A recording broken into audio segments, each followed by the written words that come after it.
sampai juga di Bandara Sultan Iskandar Muda Nangro Aceh Darussalam. Nah, sekarang tujuan saya adalah menuju ke Kepulauan Sabang, yaitu tempat titik 0 km ujung Kepulauan Indonesia. Nah, untuk menuju ke sana saya harus ke pelabuhan dulu dan dari situ kita menggunakan transportasi laut kurang lebih sekitar 45 menit dengan kapal feri. Nah, seperti apa perjalanan saya? Let's go! Untuk pertama kalinya saya ke Banda Aceh. Suasananya cukup terik, namun pemandangannya elok dan indah. Saya dapat memandang laut lepas yang dikelilingi oleh gunung yang mengantarkan saya ke pelabuhan Ulele.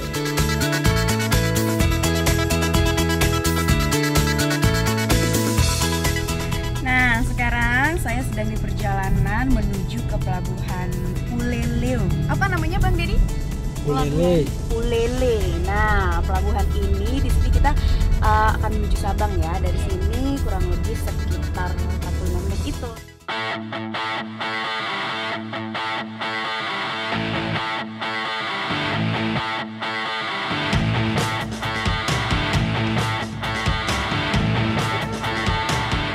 Wah, antriannya sangat panjang dan harus rela berdesak-desakan untuk menaiki kapal cepat ini.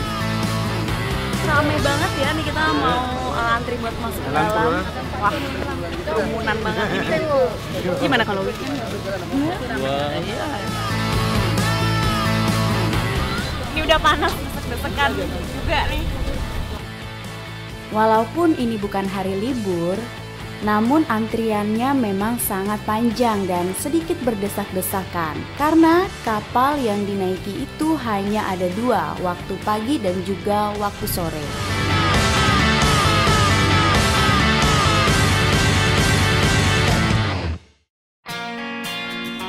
Saya menyempatkan diri untuk melihat anjungan kapal yang saya gunakan untuk menyeberang ke Pulau Sabang. Kapal ini memang juga membutuhkan sarana komunikasi yang lancar ya untuk menghubungkan antara jalur darat, laut dan juga dengan kapal-kapal yang lain ya Pak ya. Saya merasa beruntung disambut dengan keramahan para nahkoda kapal yang mengantar saya. Perjalanan saya masih panjang, setelah ini saya harus masih naik kendaraan lagi untuk mencapai titik 0 km. Oke deh kalau begitu. Bapak, terima kasih banyak ya. Saya mau turun ke bawah lagi nih, soalnya udah mual ini kayaknya udah pusing-pusing. Oke, makasih ya.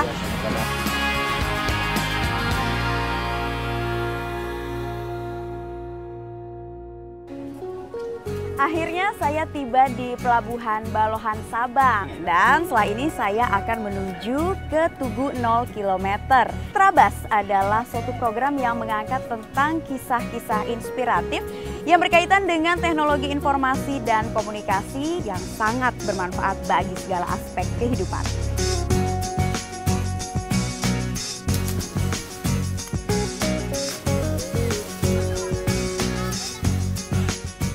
Kota Sabang merupakan pulau yang terletak di ujung terluar dan merupakan pintu gerbang wilayah barat negeri ini. Nah, bagi para pengunjung titik 0 km, mereka bisa memesan sertifikat di sini dan langsung jadi hanya 5 menit saja. Tapi sebelumnya saya akan jalan-jalan dulu ke atas sana karena tugunya ada di atas sana. Sejak lama Sabang terkenal dengan Tugu 0 km atau sering disebut Monumen Kilometer 0. Nah, ini adalah Tugu 0 km. Tugu ini adalah sebagai penanda titik ujung terbarat wilayah Kepulauan Indonesia, sekaligus sebagai batas wilayah dari Pulau Sabang sampai ke ujung Merauke sana. Nah, ini kebetulan juga ada wisatawan yang juga berkunjung ke Tugu 0 km ini. Kita tanya-tanya. Dari Jakarta, terus udah pernah ke Aceh sebelumnya? Baru kali ini ke Aceh. Oh gitu, dan kenapa sih tertarik buat ke Sabang khususnya ngunjungin Tugu 0 km ini? Karena penasaran aja karena dari Tugu 0 km berarti awal dari Indonesia gitu, pengen tahu. Penasaran ya?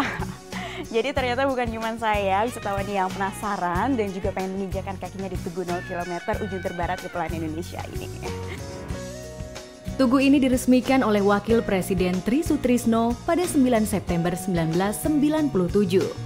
Secara administratif, Sabang merupakan wilayah paling utara Indonesia. Akhirnya saya dapat sertifikat telah berkunjung ke titik 0 km ujung terbarat Kepulauan Indonesia. Yeay, ini dia sertifikatnya. Setelah dari Tugu 0 km, saya melanjutkan perjalanan saya dan melewati taman kota yang terletak di Jalan Diponegoro Atas.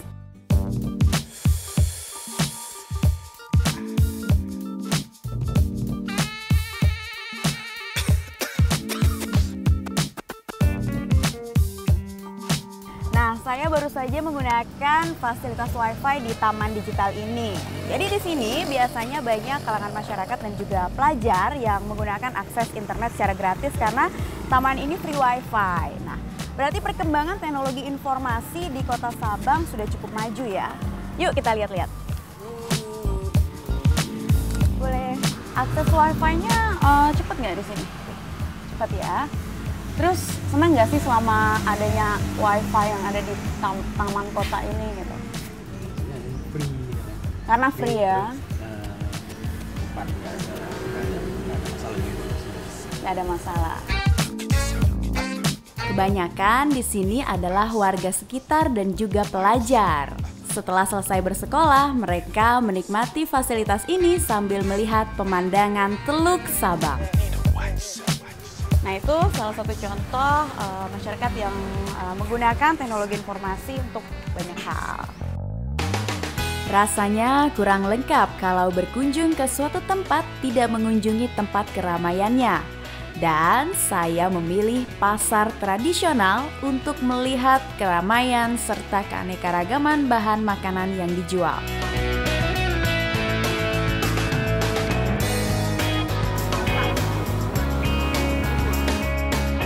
Di pasar, saya banyak bertanya dengan para pedagang mengenai harga ikan ataupun bahan makanan lainnya.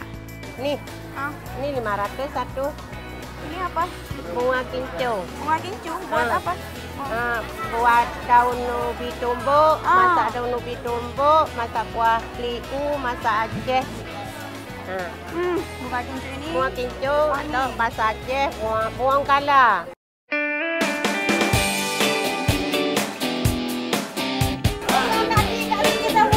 Namanya sayur beling.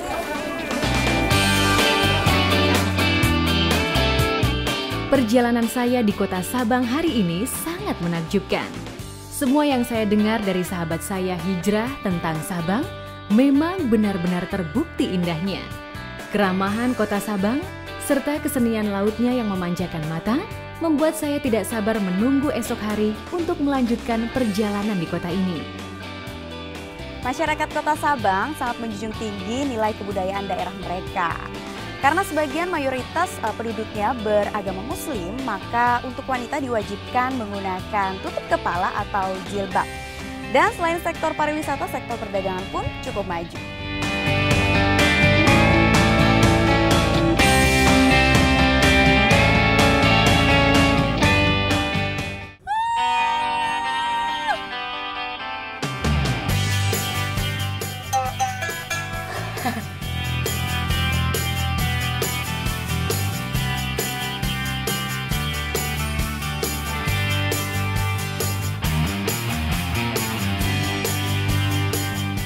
Titik 0 km ujung terbarat Kepulauan Indonesia.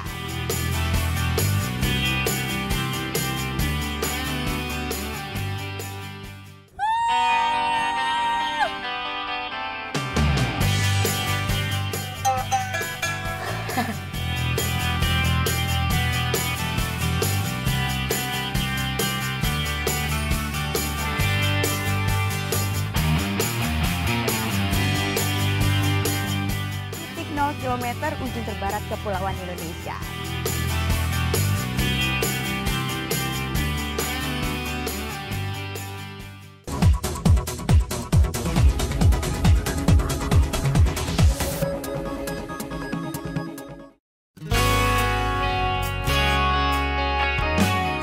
Ya, ini adalah hari di mana saya akan bertemu sahabat saya Hijrah Saputra. Hijrah, contoh generasi muda Sabang yang telah sukses menjalankan bisnisnya. Hijrah lulus sebagai lulusan terbaik di salah satu universitas di Kota Malang. Hijrah membuat desain khusus, desain untuk merchandise yang dijualnya. Hijrah juga mengajarkan pada anak-anak Sabang sekitar rumahnya cara membuat merchandise.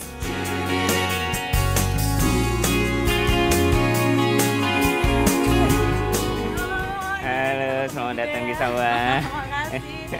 Hijrah sudah tidak lagi tinggal bersama orang tuanya. Dia memilih untuk hidup mandiri dan tinggal di toko tempatnya menjual merchandise.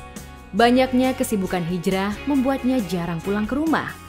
Orang tua Hijrah secara rutin mengunjungi putra kesayangannya ini untuk sekedar berbincang dan membubuhkan sedikit nasihat untuk anaknya agar bisa menjadi anak yang bisa dibanggakan. Banget kaosnya tuh lucu-lucu. Ada banyak jenis cenderamata yang dijual oleh Hijrah Saputra. Di antaranya adalah beberapa kaos, pin, gantungan kunci, dan lain-lainnya. Ini ada bros juga. Terus, nah ini nih yang desain Sabang ya. Iya. Jadi bisa dipakai di jilbab. Sabang.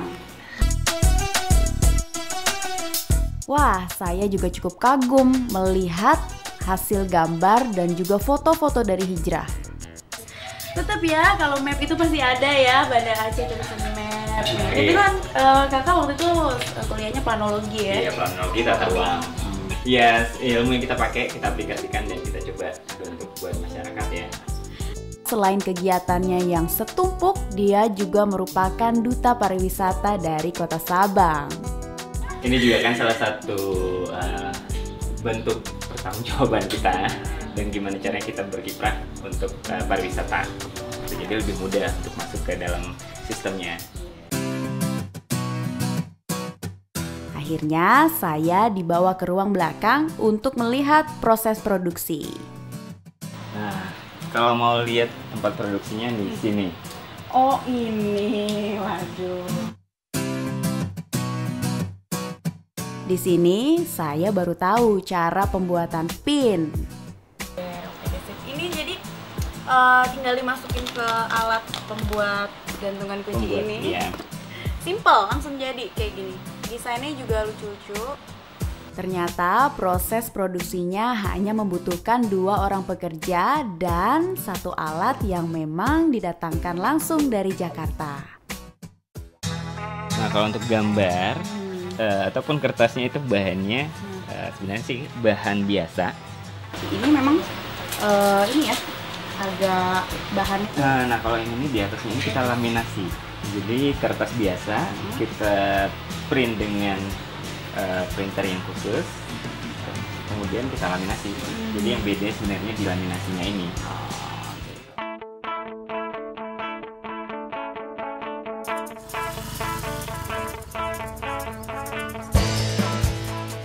Teknologi komunikasi, khususnya internet, menjadi medium yang membantu Hijrah untuk memperkenalkan Kota Sabang dengan menuliskan blog-blog mengenai pariwisata daerah serta memasarkannya lewat sosial media.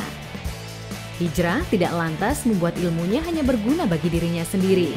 Hijrah mengajarkan ilmu komputer untuk sekolah SMK di Kota Sabang. Nah, itu salah satunya mungkin via Facebook, Twitter, blogger, untuk ya website juga salah satunya kalau yang mau berbayar ya.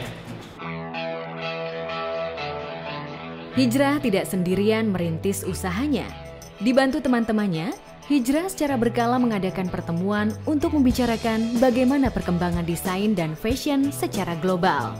Semua yang dilakukan Hijrah hanya memiliki satu tujuan berarti, membantu mengembangkan kota kelahiran tercinta di dalam negeri hingga ke mancanegara. Nah, kalau untuk desain, disinilah sarangnya. Oh, ini tempat tidur. Ada ini sebenarnya lebih. Kali ini saya sangat penasaran untuk melihat seperti apa ruang kerja Hijrah, tempat ia bekerja, mendesain, serta menulis inspirasi untuk berbagai blognya.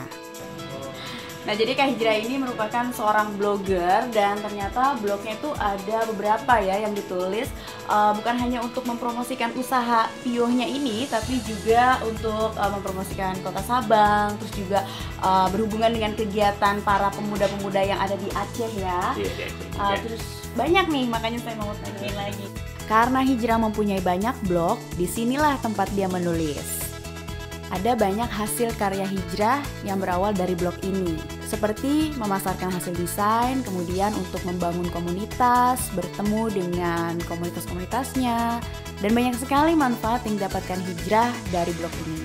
Dan ini juga membantu ide saya, banyak ide, dan itu saya sebenarnya ingin sharing dengan orang. Ya, teknologi informasi ini bermanfaat sekali. Jadi walaupun tinggal di Sabang, tapi koneksinya ke seluruh Indonesia nih. Sepengakuannya, banyak keuntungan yang ia dapatkan dari menjadi blogger. Kayak Kak Hijrah nih, dia bisa jalan-jalan ke Selangor, itu nginep di hotel yang berkualitas, berbintang. Terus juga bisa ketemu dengan banyak orang, terus bisa punya pengalaman baru. Itu karena dia mengikuti perjalanan wisata itu ya. Iya. Dari blog cari-carinya ya. Dari blog dan semua informasinya dari media sosial. Di Sabang memang terkenal potensi pariwisata baharinya. Nah, nanti kalau memang mau, serius mau Sore ini juga. Cheers nih. Benar. Jadi kita bakal pergi nanti ke sana. Ini salah satu tempat yang ada di Ibu dan memang terkenal karang batiknya. Jadi kita snorkeling ya. Snorkeling. Oke. Abis ini saya mau snorkeling sama Kak Hijrah karena saya penasaran pengen ngeliat wisata bahari yang ada di Pulau Ibo. Langsung aja. Oke. Ya.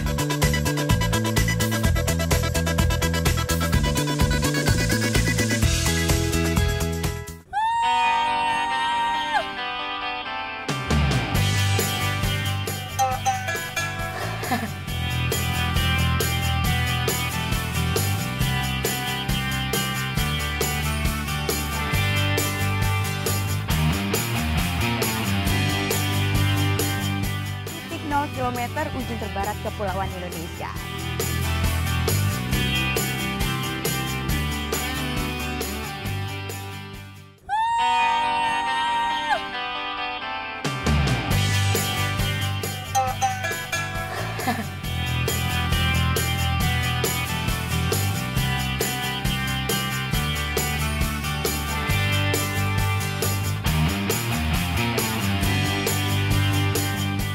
Titik 0 km ujung terbarat Kepulauan Indonesia.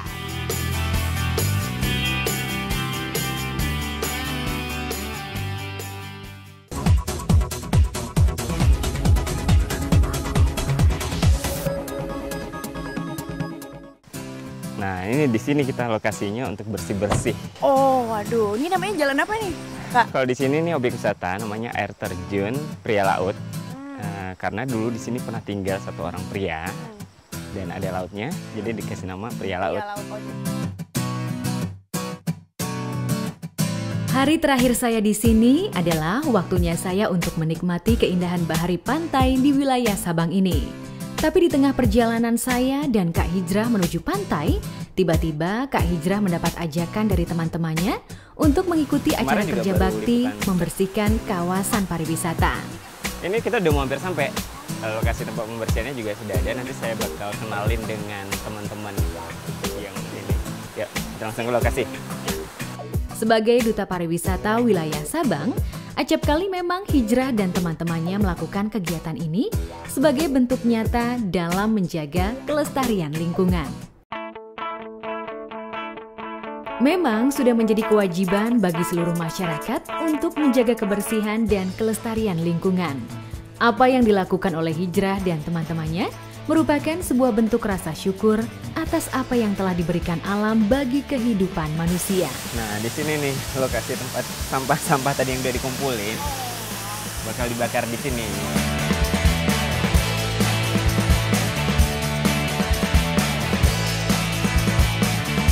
Ya, nah ini kita bersama-sama komunitas dadakan, sama-sama pecinta kebersihan lingkungan ya, khususnya di lokasi wisata air terjun Pria Laut ini. Nah ini ke Bang Erik dan juga teman-teman yang lain, tadi kita udah sama-sama ngebersihin lingkungan, walaupun tadi kita berdua sempat telat ya. Tapi itu membuat satu kesan sendiri bagi saya yang udah kesini. Oke banget, dilanjutkan terus ya Kak Erik. Go Green! Go Green! Yeay!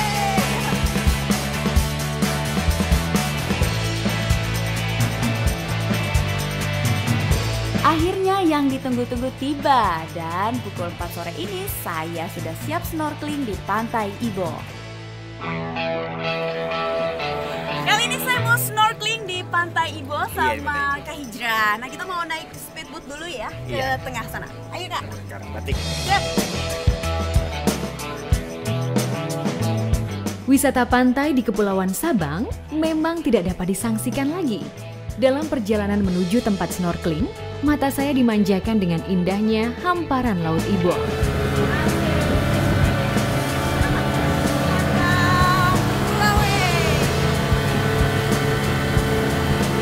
Beningnya laut membuat saya tidak sabar untuk segera menikmati indahnya pemandangan bawah laut kota Sabang.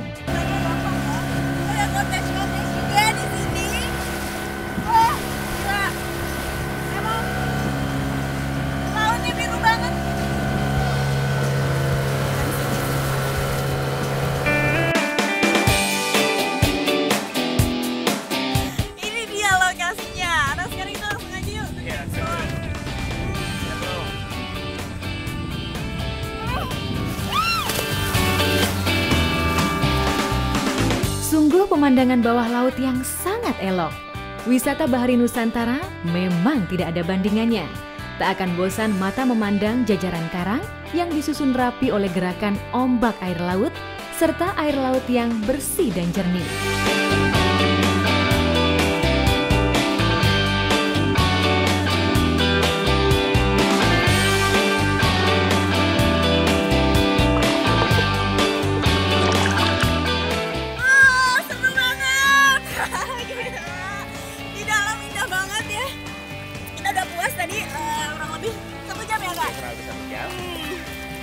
Senang banget rasanya saya bisa snorkeling di Pantai Ibo ini.